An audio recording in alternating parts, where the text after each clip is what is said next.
ଆଜିର ଏହି ଭିଡିଓଟି ମିଥୁନ ରାଶି ବ୍ୟକ୍ତିମାନଙ୍କ ପାଇଁ ବହୁତ ହିଁ ଖାସ୍ ହେବାକୁ ଯାଉଅଛି। କାହିଁକି ନା ଆଜିର ଏହି ଭିଡିଓଟିରେ ଆମେ ଜାଣିବା ମିଥୁନ ରାଶି ବ୍ୟକ୍ତିମାନଙ୍କ ପାଇଁ ଅକ୍ଟୋବର, ନଭେମ୍ବର ଏବଂ ଡିସେମ୍ବର ଏହି 3 ମାସର ସମ୍ପୂର୍ଣ୍ଣ ଭବିଷ୍ୟବାଣୀ ବିଷୟରେ। ମିଥୁନ ରାଶିର ବ୍ୟକ୍ତିମାନେ 3 ମାସର ସମ୍ପୂର୍ଣ୍ଣ ଭବିଷ୍ୟବାଣୀ ବିଷୟରେ ଜାଣିବାକୁ ଚାହୁଁଥିଲେ ଏ ଭିଡିଓକୁ ଥରେ ମାତ୍ର ଶେଷ ପର୍ଯ୍ୟନ୍ତ ନିଶ୍ଚୟ ଦେଖନ୍ତୁ ଏବଂ ଭିଡିଓକୁ ଗୋଟିଏ ଲାଇକ୍ କରନ୍ତୁ, ସେୟାର କରନ୍ତୁ ଆଉ କମେଣ୍ଟ ବକ୍ସରେ ଆପଣଙ୍କର ମତାମତ ନିଶ୍ଚୟ ଜଣାନ୍ତୁ। ଆଉ ଯଦି ଭିଡିଓ ପସନ୍ଦ ଲାଗେ ତାହେଲେ ଆମ ଚ୍ୟାନେଲକୁ ସବସ୍କ୍ରାଇବ କରନ୍ତୁ। ଏବେ ଚାଲନ୍ତୁ ଦର୍ଶକ ବନ୍ଧୁ ଜାଣିନେବା ଅକ୍ଟୋବର ଠାରୁ ଡିସେମ୍ବର ପର୍ଯ୍ୟନ୍ତ ମିଥୁନ ରାଶି ବ୍ୟକ୍ତିମାନଙ୍କୁ ନବଗ୍ରହ କି ପ୍ରକାରର ଫଳ ପ୍ରଦାନ କରିବେ, ଶୁଭ ଫଳ ଦେବେ ନା ଅଶୁଭ ଫଳ ଦେବେ ଏବଂ ଅକ୍ଟୋବର ଠାରୁ ଡିସେମ୍ବର ପର୍ଯ୍ୟନ୍ତ ମିଥୁନ ରାଶି ବ୍ୟକ୍ତିମାନଙ୍କୁ କେଉଁ ମାସ ଶୁଭ ରହିବ ଏବଂ କେଉଁ ମାସ ଅଶୁଭ ରହିବ, ଆଉ ତା ସହିତ ମିଥୁନ ରାଶି ବ୍ୟକ୍ତିମାନଙ୍କୁ କେଉଁ କେଉଁ ସବୁ ସାବଧାନ ରହିବାକୁ ପଡ଼ିବ ଜାଣିବା ଆଜିର ଏହି ଭିଡିଓଟିରେ ସମ୍ପୂର୍ଣ୍ଣ ସତ୍ୟ ଭବିଷ୍ୟବାଣୀ ବିଷୟରେ। ଏହି କାର୍ଯ୍ୟକ୍ରମଟି ଜନ୍ମରାଶି ଏବଂ ଚନ୍ଦ୍ର ରାଶି ଉପରେ ଆଧାରିତ ଅଟେ। ଦର୍ଶକ ବନ୍ଧୁ ଏବେ ମନ ଧ୍ୟାନ ଦେଇକି ଶୁଣନ୍ତୁ। ମିଥୁନ ରାଶି ଆପଣଙ୍କର ରାଶିର ସ୍ୱାମୀ ହେଉଛନ୍ତି ବୁଧଦେବ। ବୁଧଦେବ ଆପଣଙ୍କର ପଞ୍ଚମ ଘରେ ମଙ୍ଗଳଙ୍କ ସାଙ୍ଗରେ ବିରାଜମାନ ଅଛନ୍ତି। ଆପଣଙ୍କର ତୃତୀୟ ଘରେ କେତୁ ଏବଂ ଶୁକ୍ର ବିରାଜମାନ ଅଛନ୍ତି। ଆପଣଙ୍କର ଚତୁର୍ଥ ଘରେ ବିରାଜମାନ ଅଛନ୍ତି ସୂର୍ଯ୍ୟଦେବ ଏବଂ ଆପଣଙ୍କର ନବମ ଘରେ ବିରାଜମାନ ଅଛନ୍ତି ରାହୁଦେବ। ଦଶମ ଘରେ ବିରାଜମାନ ଅଛନ୍ତି ଶନିଦେବ। ସର୍ବପ୍ରଥମେ ଜାଣିବା ଆପଣଙ୍କର ରାଶିର ସ୍ୱାମୀ ବୁଧ ଗ୍ରହଙ୍କର ବିଷୟରେ। ଅକ୍ଟୋବର ଠାରୁ ଡିସେମ୍ବର ପର୍ଯ୍ୟନ୍ତ ବୁଧଦେବ ମିଥୁନ ରାଶି ବ୍ୟକ୍ତିମାନଙ୍କୁ କି ପ୍ରକାରର ଫଳ ପ୍ରଦାନ କରିବେ। ମିଥୁନ ରାଶିର ବ୍ୟକ୍ତିମାନେ ଦେଖନ୍ତୁ, ବୁଧ ଆପଣଙ୍କର ପଞ୍ଚମ ଘରେ 24 ଅକ୍ଟୋବର ପର୍ଯ୍ୟନ୍ତ ବିରାଜମାନ ରହିବେ। ଏହି କାରଣରୁ 24 ଅକ୍ଟୋବର ପର୍ଯ୍ୟନ୍ତ ମିଥୁନ ରାଶିର ବିଦ୍ୟାର୍ଥୀମାନଙ୍କ ପାଇଁ ବହୁତ ଭଲ ରହିବାକୁ ଯାଉଅଛି। ଏଥିପାଇଁ ବିଦ୍ୟାର୍ଥୀମାନେ ଆଡମିସନ କିମ୍ବା ଫର୍ମ ଫିଲ୍ଅପ୍ କରିବାକୁ ଚାହୁଁଥିଲେ କିମ୍ବା ଅଲଗା କ୍ଲାସ ହେଉ କିମ୍ବା ଟ୍ୟୁସନ କ୍ଲାସ ଜଏନ୍ କରିବାକୁ ଚାହୁଁଥିଲେ ମଧ୍ୟ ମିଥୁନ ରାଶିର ବିଦ୍ୟାର୍ଥୀମାନଙ୍କ ପାଇଁ ବହୁତ ଭଲ ରହିବ। ଏବଂ କମ୍ୟୁନିକେସନ ସହ ରିଲେଟିଭ କୌଣସି ବି କାର୍ଯ୍ୟ କରିବାକୁ ଚାହୁଁଥିଲେ 24 ଅକ୍ଟୋବର ପର୍ଯ୍ୟନ୍ତ ବିଦ୍ୟାର୍ଥୀମାନଙ୍କ ପାଇଁ ବହୁତ ଭଲ ରହିବ। ଆଉ ତା ସହିତ ଲଭ୍ ଲାଇନରେ ରହିଥିବା ବ୍ୟକ୍ତିମାନଙ୍କ ପାଇଁ ମଧ୍ୟ 24 ଅକ୍ଟୋବର ପୂର୍ବରୁ ବହୁତ ଭଲ ରହିବ। କିନ୍ତୁ ମିଥୁନ ରାଶିର ବ୍ୟକ୍ତିମାନେ ମନେ ରଖନ୍ତୁ ଯେ ଯେବେ ବୁଧଦେବ ଆପଣଙ୍କର ଷଷ୍ଠ ଘରକୁ ବିରାଜମାନ କରିବେ 24 ଅକ୍ଟୋବରକୁ, ମିଥୁନ ରାଶିର ବ୍ୟକ୍ତିମାନେ ମନେ ରଖନ୍ତୁ ଯେ 24 ଅକ୍ଟୋବର ଠାରୁ 22 ନଭେମ୍ବର ପର୍ଯ୍ୟନ୍ତ ଆପଣମାନଙ୍କୁ କିଛି ସାବଧାନ ରହିବାକୁ ପଡ଼ିବ। ପ୍ରଥମେ ଆପଣଙ୍କର ହେଲ୍ଥ ପ୍ରତି ଆପଣଙ୍କୁ ବିଶେଷ ଧ୍ୟାନ ରଖିବାକୁ ପଡ଼ିବ। କାହିଁକି ନା ଆପଣଙ୍କର ରାଶିର ସ୍ୱାମୀ ବୁଧ ଗ୍ରହ ଆପଣଙ୍କର ଷଷ୍ଠ ଘରେ ବିରାଜମାନ ରହିବା ଯୋଗୁଁ ଆପଣଙ୍କର ଇମ୍ୟୁନିଟି ସିଷ୍ଟମ ଟିକେ ଡାଉନ୍ ରହିବ। ଏଥିପାଇଁ ଆପଣଙ୍କୁ 24 ଅକ୍ଟୋବର ଠାରୁ 22 ନଭେମ୍ବର ପର୍ଯ୍ୟନ୍ତ ଆପଣଙ୍କୁ ଥଣ୍ଡା କାଶ ସମସ୍ୟା ଦେଖାଦେବାର ସମ୍ଭାବନା ରହିଅଛି। ଆଉ ତା ସହିତ ହେଡେକ୍ ସମସ୍ୟା ଦେଖାଦେବାର ମଧ୍ୟ ବହୁତ ସମ୍ଭାବନା ରହିଅଛି ଏବଂ ଆପଣଙ୍କୁ ଇନଫେକ୍ସନ ଏଲାର୍ଜି ସମସ୍ୟା ଦେଖାଦେବାର ମଧ୍ୟ ସମ୍ଭାବନା ରହିଅଛି। ଏଥିପାଇଁ ମିଥୁନ ରାଶିର ବ୍ୟକ୍ତିମାନେ 24 ଅକ୍ଟୋବର ଠାରୁ 22 ନଭେମ୍ବର ପର୍ଯ୍ୟନ୍ତ ଆପଣଙ୍କର ସ୍ୱାସ୍ଥ୍ୟ ପ୍ରତି ବିଶେଷ ଧ୍ୟାନ ରଖନ୍ତୁ। ଆଉ ତା ସହିତ ଆପଣମାନେ ଖାଇବା ପିଇବାରେ ମଧ୍ୟ ବିଶେଷ ଧ୍ୟାନ ରଖନ୍ତୁ। କିନ୍ତୁ ମନେ ରଖନ୍ତୁ ଯେ ପୁଣି ଥରେ ବୁଧ ଗ୍ରହ ଆପଣଙ୍କର ପଞ୍ଚମ ଘରକୁ ବିରାଜମାନ କରିବେ 22 ନଭେମ୍ବରକୁ। ତାପରେ ଆପଣଙ୍କର ସ୍ୱାସ୍ଥ୍ୟ ପ୍ରତି ଲାଗି ରହିଥିବା ସବୁ ସମସ୍ୟା ଆପଣଙ୍କ ପାଇଁ ଦୂର ହୋଇଯିବ ଏବଂ 22 ନଭେମ୍ବର ଠାରୁ ଆପଣଙ୍କର ସ୍ୱାସ୍ଥ୍ୟ ମଧ୍ୟ ଆପଣଙ୍କ ପାଇଁ ବହୁତ ଭଲ ରହିବ। ଏବଂ ପୁଣି ଥରେ 22 ନଭେମ୍ବର ଠାରୁ ବିଦ୍ୟାର୍ଥୀମାନଙ୍କ ପାଇଁ ମଧ୍ୟ ବହୁତ ଭଲ ଶୁଭ ସମୟ ରହିବାକୁ ଯାଉଅଛି। ଏବଂ ଆଉ ଗୋଟିଏ କଥା ମନେ ରଖନ୍ତୁ ଯେ ନଭେମ୍ବର ମାସ 2 ତାରିଖକୁ ଶୁକ୍ରଦେବ ଆପଣଙ୍କର ପଞ୍ଚମ ଘରକୁ ବିରାଜମାନ କରିବେ। ଏହି କାରଣରୁ ମିଥୁନ ରାଶିର ବିଦ୍ୟାର୍ଥୀମାନେ ଖାସ୍ କରି ଗୋଟିଏ କଥା ମନେ ରଖନ୍ତୁ ଯେ 2 ନଭେମ୍ବର ଠାରୁ 26 ନଭେମ୍ବର ପର୍ଯ୍ୟନ୍ତ ଆପଣଙ୍କର ପାଠପଢ଼ାକୁ ନେଇ ବହୁତ ଭଲ ରହିବ। ଆଉ ଯଦି ଏହି ସମୟରେ ଆପଣଙ୍କର ଏକ୍ଜାମ ରହିଥାଏ ତାହେଲେ ଆପଣଙ୍କର ଏକ୍ଜାମରେ ବହୁତ ଭଲ ରିଜଲ୍ଟ ଆସିବାର ମଧ୍ୟ ସମ୍ଭାବନା ରହିଅଛି। ଏବଂ ବିଦ୍ୟାର୍ଥୀମାନେ ଆଉ ଗୋଟିଏ କଥା ମନେ ରଖନ୍ତୁ ଯେ ଆପଣଙ୍କର ପାଠପଢ଼ା ଯଦି କୌଣସି ବି ଇମ୍ପୋର୍ଟାଣ୍ଟ ଡିସିସନ ନେବାକୁ ଚାହୁଁଥିଲେ 2 ନଭେମ୍ବର ଠାରୁ 26 ନଭେମ୍ବର ଭିତରେ ନିଅନ୍ତୁ, ଆପଣଙ୍କ ପାଇଁ ବହୁତ ଭଲ ରହିବ। ଆପଣଙ୍କ ପାଇଁ ଆଉ ଗୋଟିଏ ଖୁସିର କଥା ହେଲା ଯେ ଯେବେ ଶୁକ୍ରଦେବ ଆପଣଙ୍କର ପଞ୍ଚମ ଘରକୁ ବିରାଜମାନ କରିବେ, ଯେଉଁ ମିଥୁନ ରାଶିର ବ୍ୟକ୍ତିମାନେ ସିଙ୍ଗଲ ରହିଛନ୍ତି ସେ ବ୍ୟକ୍ତିମାନେ ଲଭ୍ ଲାଇନରେ ମଧ୍ୟ ପଡ଼ିପାରନ୍ତି। କିନ୍ତୁ ଆଉ ଗୋଟିଏ କଥା ମନେ ରଖନ୍ତୁ ଯେ 9 ଅକ୍ଟୋବର ପର୍ଯ୍ୟନ୍ତ ଶୁକ୍ରଦେବ ଆପଣଙ୍କର ତୃତୀୟ ଘରେ ବିରାଜମାନ ରହିବେ। ଏଥିପାଇଁ ଆପଣମାନେ 9 ଅକ୍ଟୋବର ପୂର୍ବରୁ କିଛି ଛୋଟମୋଟ ଟ୍ରାଭେଲିଂ କରିପାରନ୍ତି। ଆଉ 9 ଅକ୍ଟୋବର ଠାରୁ 26 ନଭେମ୍ବର ପର୍ଯ୍ୟନ୍ତ ଶୁକ୍ରଦେବ ଆପଣଙ୍କର ଚତୁର୍ଥ ଘରେ ବିରାଜମାନ ରହିବେ। ଏଥିପାଇଁ ମିଥୁନ ରାଶିର ବ୍ୟକ୍ତିମାନେ ଏହି ସମୟରେ କିଛି ଲକ୍ସରିୟସ୍ ଜିନିଷ ପ୍ରସ୍ତୁତ କରିପାରନ୍ତି ଏବଂ ଆପଣମାନେ କିଛି ଗାଡ଼ି ମଟର ମଧ୍ୟ ପ୍ରସ୍ତୁତ କରିପାରନ୍ତି। 9 ଅକ୍ଟୋବର ଠାରୁ 26 ନଭେମ୍ବର ଭିତରେ ଏହି ସମୟରେ ଆପଣଙ୍କର ମନ ପସନ୍ଦର କିଛି ଜିନିଷ କିଣିପାରନ୍ତି। ଶୁକ୍ରଦେବଙ୍କର ଚଳନ ଅନୁସାରେ ଏମିତି ଦେଖାଯାଉଅଛି। ଏବେ ଆସନ୍ତୁ ଜାଣିବା ଦେବଗୁରୁ ବୃହସ୍ପତିଙ୍କ ବିଷୟରେ।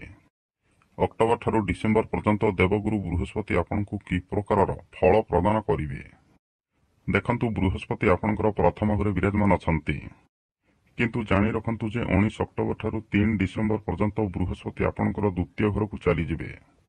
କିନ୍ତୁ 19 ଅକ୍ଟୋବର ପୂର୍ବରୁ ବୃହସ୍ପତି ଆପଣଙ୍କର ପ୍ରଥମ ଘରେ ବିରାଜମାନ ରହିବା ଯୋଗୁଁ ଆପଣଙ୍କ ଭିତରେ ବହୁତ ଭଲ ଜ୍ଞାନ ରହିବ ଏବଂ ଆପଣଙ୍କର ମ୍ୟାଚୁରିଟି ଲେଭେଲ ମଧ୍ୟ ବହୁତ ବଢ଼ିଯିବ।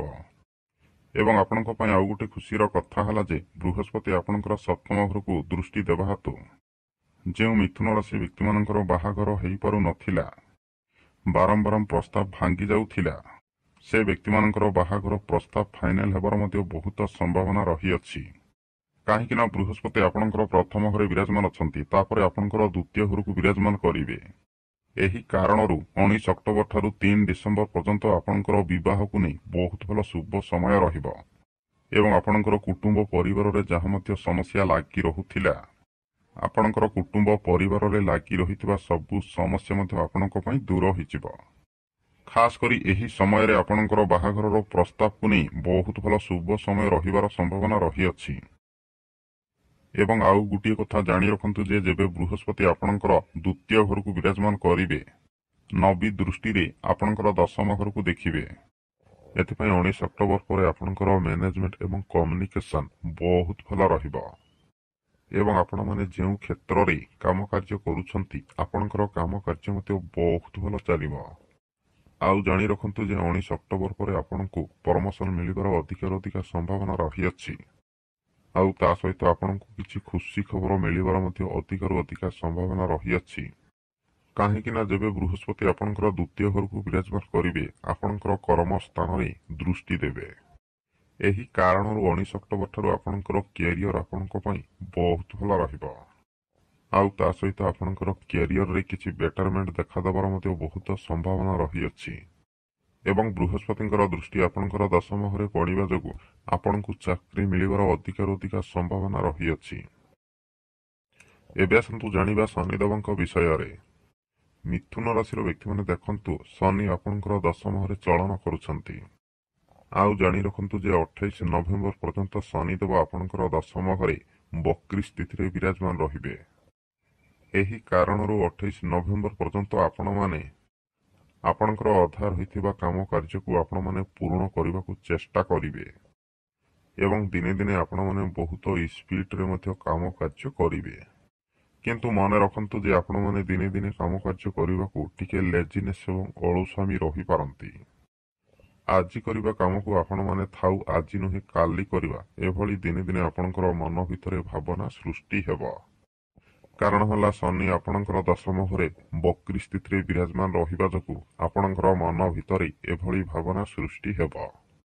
ଏଥିପାଇଁ ମିଥୁନ ରାଶିର ବ୍ୟକ୍ତିମାନେ ଆପଣଙ୍କର ମନକୁ ଏକାଗ୍ରତ ରଖନ୍ତୁ ଏବଂ ଲେଜିନେସ୍ କିମ୍ବା ଅଳସୁଆମୀ ହୁଅନ୍ତୁ ନାହିଁ। ସବୁବେଳେ ଆପଣଙ୍କର କାମ କାର୍ଯ୍ୟରେ ଆପଣଙ୍କର ମନକୁ ଲଗାଇବାକୁ ଚେଷ୍ଟା କରନ୍ତୁ ଏବଂ ଆଜି କରିବା କାମ ଆପଣମାନେ ଆଜି ହିଁ କରନ୍ତୁ, ସେ କାମକୁ କାଲି କରିବା ବୋଲି ଏଭଳି ଭାବନା ସୃଷ୍ଟି କରନ୍ତୁ ନାହିଁ।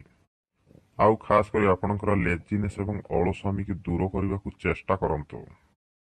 କାହିଁକି ନା ପୁରା 30 ବର୍ଷ ପରେ ଶନିଦେବ ଆପଣଙ୍କର ଦଶମ ଘରେ ବିରାଜମାନ କରିଛନ୍ତି। ଯଦି ଆପଣମାନେ ଅଳସୁଆମୀ ନ ହୋଇ ମନ ଧ୍ୟାନ ଦେଇକି କାମ କାର୍ଯ୍ୟ କରିବେ, ତାହେଲେ ଆପଣଙ୍କର କ୍ୟାରିୟରରେ ଆପଣମାନେ ବହୁତ କିଛି ପରିବର୍ତ୍ତନ ମଧ୍ୟ କରିପାରିବେ ଏବଂ ଆପଣଙ୍କର ଟାର୍ଗେଟ ଏବଂ ସ୍ୱପ୍ନକୁ ମଧ୍ୟ ଆପଣମାନେ ପୂରଣ କରିପାରିବେ ଏବଂ ଜୀବନରେ ଆପଣମାନେ ଗୋଟିଏ ଷ୍ଟେପ୍ ଆଗକୁ ମଧ୍ୟ ବଢ଼ିପାରିବେ। ଏଥିପାଇଁ ମିଥୁନ ରାଶିର ବ୍ୟକ୍ତିମାନେ ସବୁବେଳେ ଆପଣଙ୍କର କାମ କାର୍ଯ୍ୟରେ ଟିକେ ଅଧିକା କଷ୍ଟ କରିବାକୁ ଚେଷ୍ଟା କରନ୍ତୁ। ଦେଖିବେ ଆଗାମୀ ସମୟରେ ଆପଣଙ୍କୁ ସଫଳ ହେବା ପାଇଁ କେହି ମଧ୍ୟ ଅଟକାଇ ପାରିବେ ନାହିଁ। କାରଣ ଶନିଦେବ ଆପଣଙ୍କର ଦଶମ ଘରେ ବିରାଜମାନ ଅଛନ୍ତି। ମନ ଧ୍ୟାନ ଦେଇକି କାମ କାର୍ଯ୍ୟ କଲେ ଆପଣଙ୍କର କାମ କାର୍ଯ୍ୟରେ ଆପଣଙ୍କୁ ନିଶ୍ଚିତ ଶୁଭ ଫଳ ମିଳିବ ଏବଂ ଆଗାମୀ ସମୟରେ ଆପଣଙ୍କର ଜୀବନରେ ଆପଣମାନେ ବହୁତ କିଛି ମଧ୍ୟ ସଫଳ କିମ୍ବା ପୂରଣ କରିପାରନ୍ତି। କାରଣ କର୍ମଫଳର ଦାତା ଶନିଦେବ ଆପଣଙ୍କର କର୍ମ ସ୍ଥାନରେ ବିରାଜମାନ ଅଛନ୍ତି। एथिपाई आपणमाने निज कर्म करि चालंतु, शनिदेव आपनकु निश्चिंत शुभ फल देबे।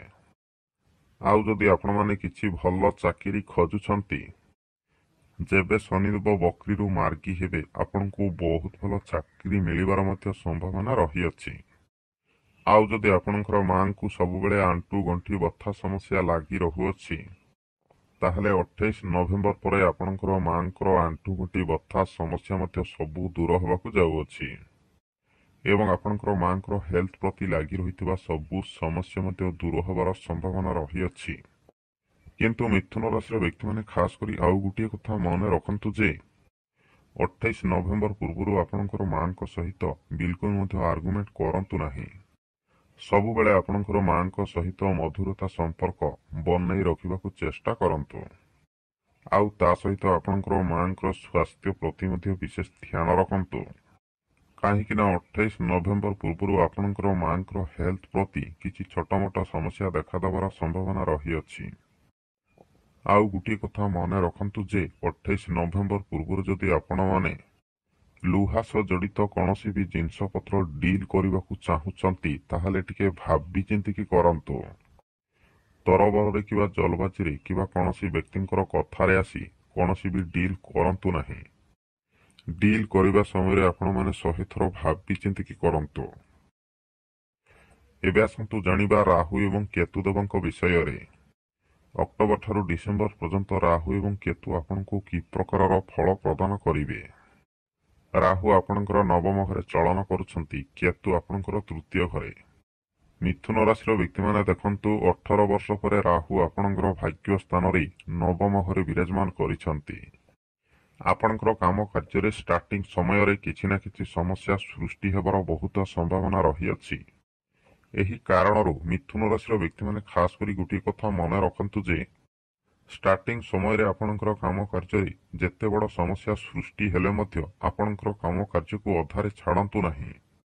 जदि आपण माने अधारे काम छाड़ी देले ताहले से काम को आपण माने केबे हेले मध्य पूर्ण करि पारिबे नहीं। एतिमाय जेते बड़ समस्या सृष्टि हेले मध्य आपणकर काम कार्य को सबुबेले पूर्ण करबाकू चेष्टा करंतु, काहेकि ना शनि आपणकर दशम घरे विराजमान अछंती। आपण माने टिके चेष्टा करंतु, निश्चिंत आपणकर काम कार्य पूर्ण हेबा। आउ गुटिए कथा मन रखंतु जे राहु आपणकर भाग्य स्थान विराजमान रहिबा जगु आपणकर बापांक सहित आर्गुमेंट सृष्टि हेबार बहुत संभावना रहिअछि। एतिपाई आपण माने बापांक सहित कथाबार्ता करिबा समय टिके भाबी चिंतिकी कथाबार्ता करंतु। आउ जदि आपणकर बापा रागी जाउछंती ताहले आपण माने शांति ही जांतु। किंतु आपणको पाई गुटे खुशीर कथा हला जे राहु आपणकर भाग्य स्थान विराजमान रहिबा जगु आपण माने अन्य मानकर कथारे किबा बुद्धिरे कौनसी भी काम कार्य करिवे नाही। जाहा मध्य करिवे निज इच्छा एवं निज बुद्धिरे करिबाकू पसंद करिवे। किंतु आपण माने दिने दिने किछि भूल डिसिजन मध्य नै पारंती। खास करी एही कथा को मन रखंतु। आउ केतु आपणकर तृतीय घरे विराजमान रहिबा जगु आपणकर मन सबुबेले अनेक जिनसरे लागि रहिबा। आउ ता सहित ऑनलाइन जिनस प्रति मध्य आपणकर मन टिके अधिका लागि रहिबा एवं समाज सेवा कार्य मध्य आपणकर मन टिके अधिका लागि पारे। किंतु मन रखंतु जे एसबु कार्य रे सामना वाला व्यक्ति आपणकू किछि कंप्लेन मध्य करि पारंती। दर्शक बंधु, एथिला अक्टोबर ठारू डिसेम्बर पर्यंत मिथुन राशि व्यक्ति मानकर जीवन रे घटिबाकू जाउथिबा सत्य भविष्यवाणी। जदि आपण मानकू आमर एही भिडियोटी टिके भी पसंद लागि थाए ताहले ए भिडियो को बहु मात्रा रे शेयर करंतु। धन्यवाद।